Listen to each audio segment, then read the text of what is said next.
Sir मेरा नाम कैलाश शौर्य MP Betul से हूँ मैं। और मैं सुना हूँ सर कि छत्तीसगढ़ सबसे बढ़िया टॉप में हमेशा रहता है, नंबर 1 रहता है, लेकिन आज मुझे वो जोश बहुत कम नज़र आया सर। मैं बचपन से सुनते आया हूँ कि छत्तीसगढ़ बहुत बढ़िया है, उसमें आग है, हमेशा वहाँ से आग निकलता है, लेकिन यहाँ जब मैं आया, इस हॉल में आया तो मैं देखा कि यहाँ आग है ही नहीं।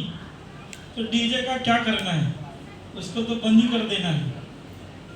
तो मैं भी यहाँ आप लोगों से कुछ सीखने के लिए आया था, मैं कुछ सीखा देखा, लेकिन मेरी जो जर्नी है वो ज़्यादा समय का नहीं है, पिछले 12-13 महीने का जर्नी है। 12-13 महीने मैंने काम को सीखते सीखते सीखते आज मैं सीखते हुए यहाँ आज स्टेज पे आया हूँ। और इस 12-13 महीने में जितने भी नेट सर मैंने जो भी अचीवमेंट दिए थे वो पूरे अचीवमेंट मैंने अचीव किया हूँ। लेकिन उससे अच्छी बात यह है कि मुझे यहाँ इस कंपनी में किसी ने नहीं लाया था।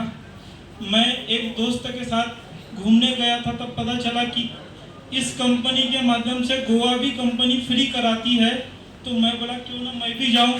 तो वो गोवा की टी शर्ट आज मैं पहना हुआ हूँ जो पिछले साल में इश्यू किया था।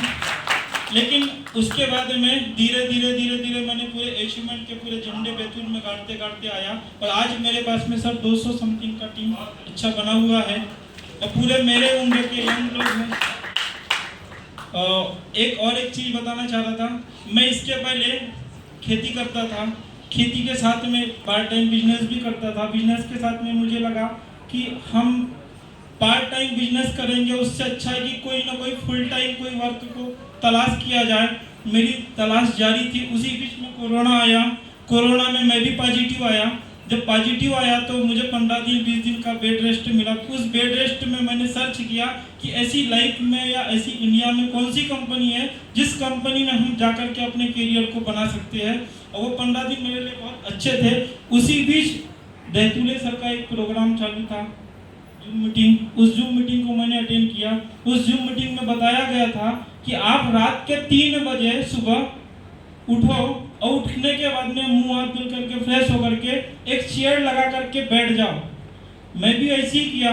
मैं 3 बजे रात को उठा और एक चेयर लगा करके बैठ गया। बैठ करके उन्होंने फिर दूसरा क्वेश्चन कहा था कि आप बैठ करके उस रूम में देखो कि क्या हो रहा है। तो मैं देखा मेरी बेटी भी और वाइफ भी सोई हुई है, बाकी कुछ भी नहीं, सन्नाटा छाया हुआ था, बाहर भी कोई शोर नहीं था। फिर उसके बाद में फिर एक क्वेश्चन करना कि ये लोग क्यों सोए हैं। क्वेश्चन आया कि मैं कमा रहा हूँ इसलिए ये लोग सोए हैं। अगर कल में मैं नहीं रहा तो इनका क्या होगा। वो सोच मेरे अंदर आई कि मैं अगर नहीं रहा तो इनका क्या होगा।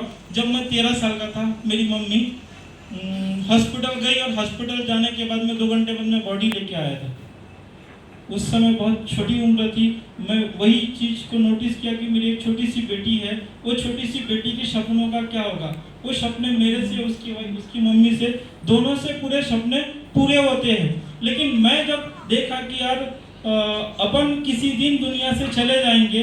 ऑलरेडी मेरे 2 ऑपरेशन हुए हैं, सिर का भी ऑपरेशन है, पेट का भी ऑपरेशन है। मैं ज़्यादा फील्ड नहीं कर सकता, मैं ज़्यादा सर्विस नहीं दे सकता।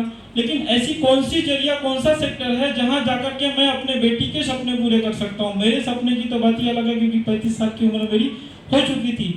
फिर मैं धीरे धीरे सर्च करते गया। वो 15 दिन में मुझे एक नाम नजर आया, दशरथ परते, जिन्होंने मुझे इस कंपनी में लाए थे।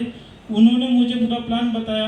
प्लान बताने के बाद में पूरी फैमिली प्रोडक्शन वगैरह सारी चीज़ें बताई और मैं नेट सर्वे में आया। और जब मैं सारी चीज़ों को देखा, उसमें से कई लोग ऐसे मेरे क्षेत्र में जिनके हस्बैंड इस दुनिया से चले गए, लेकिन फिर भी उसके बाद में भी उनको आज नेट सर्वे में पैसा आया। अभी जीएसटी के बाद में आया है नहीं आया वो मुझे नहीं पता, लेकिन तब तक के पूरा पैसा आया। मैं एक ही चीज़ सोचा कि आज जीऊँगा मरूंगा, मैं नेट सर्वे के लिए जीऊँगा, नेट सर्वे के लिए मरूंगा। और उस दिन से मैंने रेगुलर किया और आज बैतूल से अकेला आया हूँ सर। मुझे बोला भी कि आपकी अगर इच्छा हो तो आप जा सकते हो।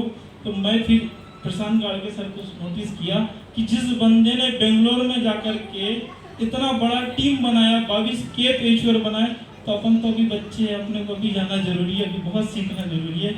तो सर इसी के साथ मैं अपनी वाणी को यही विराम करूँगा। जय हिंद, जय हिंद।